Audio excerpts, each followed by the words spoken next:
So now we're moving on, and we're going to be talking with Chris Christofi, the founder and CEO of Reventon. I always believe that investors everywhere should always be willing to seek advice and spend some money with reputable professionals. And one that I've known for more than 10 years now, I think, Chris, that Reventon and Hotspotting have been associating and doing business together. Welcome to the program. Thanks for having me, Terry. So, okay, I'll just stop the screen share so that we can actually see a little bit more prominently. Could you just tell us a little bit about Reventon, who you are and what you do? Well, Reventon was started in 2005. We're a fully integrated financial services platform. So we help clients from A to Z, from finding, sourcing the property, to making sure they get the right lending solutions, to property management, to accounting, to financial planning, to ensure they get the right tax variation forms, the depreciation schedule. So basically from A to Z, we're a holistic company, and we specialize in real estate, investment real estate predominantly, around about the $4,700,000 mark. You sound like a bit of a one-stop shop for property investors, so they can get a lot of their needs met in the one place. That's correct. And look, it takes people around about 180 to 200 hours to research, to find the property, go to the right lender. So what we've done is condense that and put all those professionals in the right area. But before we talk about real estate, we sit down with the clients and go over their goals and objectives and their needs to see exactly what they're trying to ascertain, what their tax position is, what their net disposable income is, and to see exactly how we can assist them before we recommend properties or any areas. Okay. Now, Chris, I know that you've also got a book in the works. What stage of the publication process is that at the moment? Well, the book should have been out, Terry. It's actually it's been in the making for quite some time, but it's almost finished. So it should be out by January latest. It's called Your Path to Wealth Brick by Brick. And what this does, it's got the Reventon formula in it, which is basically the blueprint on how to purchase real estate, how to get the right foundations, how to goal set, how to make sure you have, you work out all your savings and stuff like that, and how to put you on the right path. And more importantly, how to duplicate that process over and over again. Because one or two properties are not going to set you up for retirement. 4, 5, or 6 will. So repeating that process is vital. Yeah. So as you know, I had the opportunity to see an early manuscript of the book, which I've written an endorsement for, because there's plenty of people out there, I guess, who know quite a bit about property investment, but being able to write it in an articulate and coherent way so it's very readable is a skill that not many people have. And I have to say that it was not only one of the most insightful books about property investment I've seen, but also a very, very well written one. Thank you very much, Terry. But let's talk about some of the key messages that you seek to impart in the book. And I know when we were talking earlier in the week, we talked about the simple philosophy that somebody who might have $700,000 or $800,000 to spend, many people would go looking for one high-quality property, where your philosophy very much is you can leverage that into 2 smaller ones and have some kind of diversity in your portfolio. Yeah, I agree to that. And in the book too, I speak something called the rental pyramid, which basically categorizes property into 3 sections. And as you get, the property becomes more expensive, the rental yield tends to drop. So for example, if you were to look at a piece of real estate for $300,000-$400,000, you might get a rental yield of anywhere from 5 to 5.5%. But as you start to go $600,000 or $1 million, that will start to drop to 4%, 3.2%, and so on and so on. So by buying 2 assets, it diversifies your risks. It gives you a better rental return, but also it makes it easier to manage, because if you've got 2 assets growing at 3, 4, 500,000 as opposed to one that's 1 million, it gives you a better level of risk. You can diversify where you're looking at buying as well. You don't have to put all your eggs in one basket. I found a better strategy to build your wealth. Yeah. So what are some of the other key messages that I know it's hard to encapsulate in 5 minutes, the content of a 200 or 300 page book, but what do you think the other key messages in the book are? The other key message is really understanding your finances, understanding where you can save some money, how to put yourself on the right path and get good spending habits. And a book that I learned a lot from was The Richest Man in Babylon, which also says to pay yourself first. So as your income increases, it's important that so does your saving increase, because $1 saved is like $3 earned. So by the time you consider the amount of tax that you pay, your mortgage, it takes $3 for you to actually be able to save 1. So as your income increases, as I was saying before, most people that get a pay rise, what they do is they increase their lifestyle accordingly. They don't necessarily save a little bit more money. So it's kind of like your big brother of finances identifying exactly what you need to do to get into the market. And the second step is getting the right team. Now, a lot of your guests prior to me spoke about getting the right lending, the right mortgage broking company behind you, which is very, very important. Making sure you get the right research, which, as you mentioned, we've been doing research with Hotspotting for over 10 years. So that's one of our 3 methods in where we research each of our property locations, which is very, very important. But when you've got the right team on the right page, on the same page, they can actually duplicate that process and really make you from rich to wealthy. So that book encompasses that a lot. Okay, now I know that Rivington has certain areas that it likes to find to source investments for their clients, and a number of them are in good, strong regional areas. You do have a particular focus on the stronger regional centres at the moment, I think. That's correct. Since 2014, we had a massive focus in Geelong, which was selling 4-bedroom homes there, and getting good quality builders is very, very important with a good track record to making sure that you get a good product at the end of it, so it is rented, and that you're investing in areas that have a high owner-occupier rate and not just investor, so that makes a big difference as well. So we were selling houses there for around about 400 to 420. Those houses now are 580, 620,000. Now renting for $420 back then. So the last 4 years, we had a strong presence in Geelong. Now we're focusing on Ballarat, Bendigo, and Southeast Queensland as well, because looking at that $400,000 to $700,000 mark that offers everything that we need, it's not the easiest thing to do. Yeah.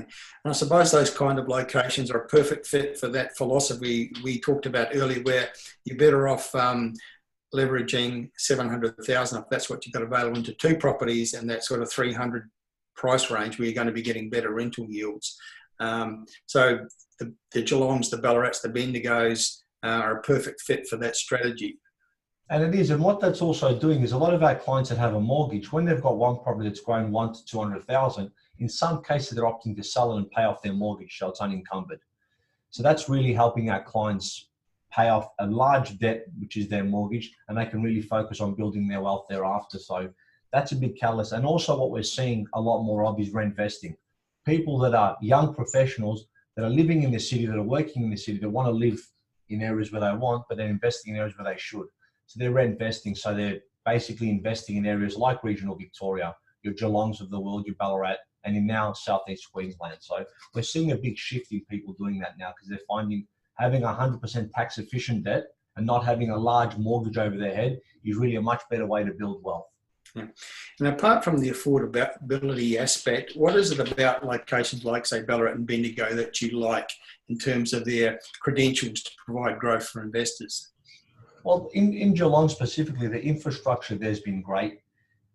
You've seen a lot of, we had greenfielding in Geelong, I think, which had a big impact. The regional grant, which was 20,000. So had a lot of first home buyers and people from Geelong moving to Mount Dunedin, Warralilly, and buying new houses. That really forged a strong demand in Geelong. I still think Geelong's going to keep growing, but what you saw in the last 3-4 years in terms of the growth, I don't think we'll do that again in the next 3 years, because I think it's performed very well from early 4s to late 5s, early 6s.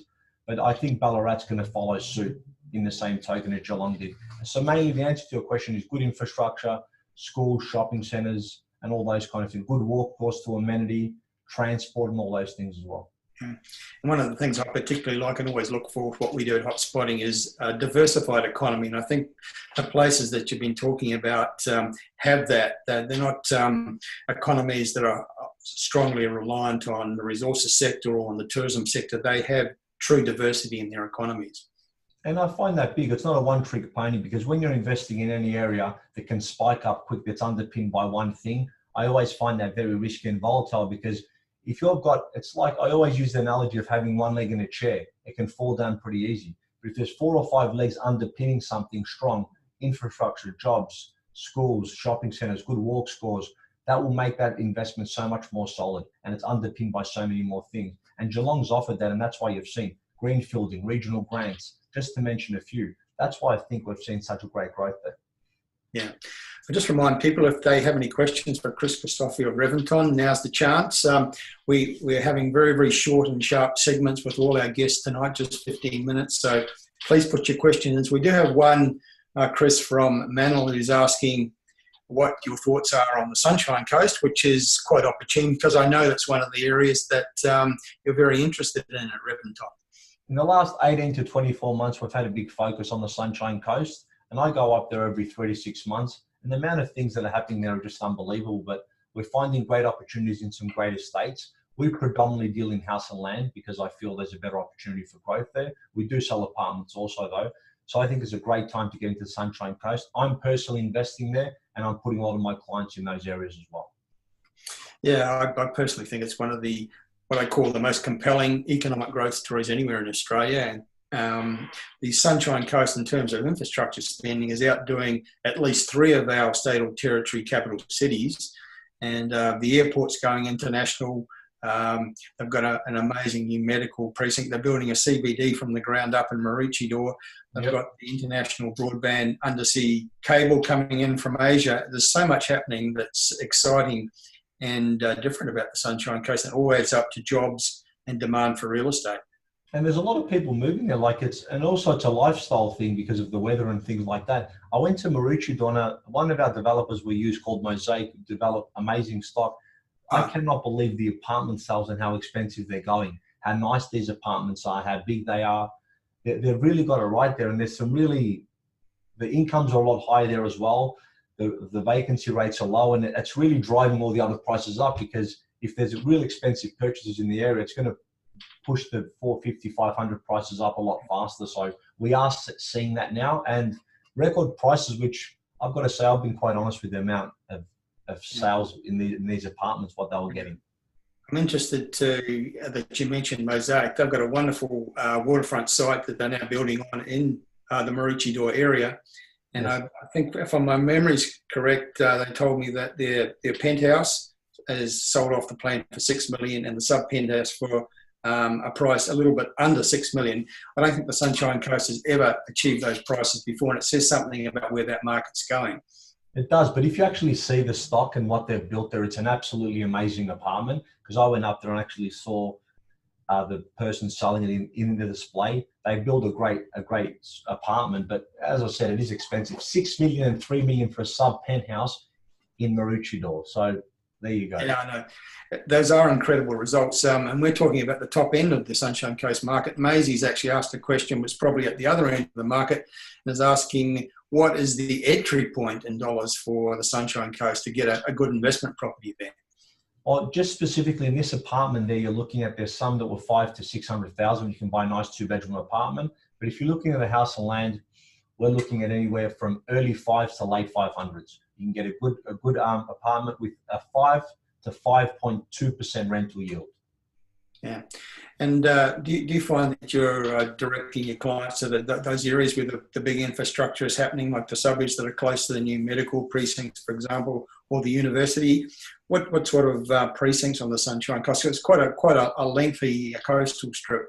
Where are you directing? There's quite a few, and it depends, because some of them that haven't got all the infrastructure there yet might be a 10 to 15 year play. So when we look at our client situation, depending on how old they are and when they're going to retire, will depend what area we might direct them to. So if you look at Geelong's a more mature market. If you look at Ballarat, it's not as mature as Geelong, but it depends on the age of our clients and how long they've got to retirement. If it's a younger client that's got 20, 30 years in the market, we'll be looking at different strategies. So it really depends on the age of the client, their disposable income, to where we'll direct them. Okay, Chris Christofi from Reventon, many thanks for your contribution tonight. I've just shared my screen so that if people want to follow up, ask some more questions, talk a little bit about what Reventon can do for them as property investors. That's how you get in touch. Thank you very much for everybody out there. Please, my book, Your Path to Wealth Brick by Brick, all proceeds will go towards a charity, which I'll quickly mention. Fundraising project we're doing called Brick by Brick. We're buying a house, we're buying a block of land, building and paying it outright, and donating to Vinnie St. Paul's. So all proceeds to the book and all future sales from Reventon in 2020 onwards will go towards this charity. So please get behind the book. It's a great book and it'll teach you a lot about property investing. Merry Christmas to everyone, and thank you very much, Terry, for having me on your show. You're welcome, Chris, and I would like to repeat that I've seen the early manuscript of the book, and it's one of the best written and most insightful books on property investment that I've seen in my time, over 30 years in property consulting and research. Thank you again, Chris. Thank you, Terry. Okay.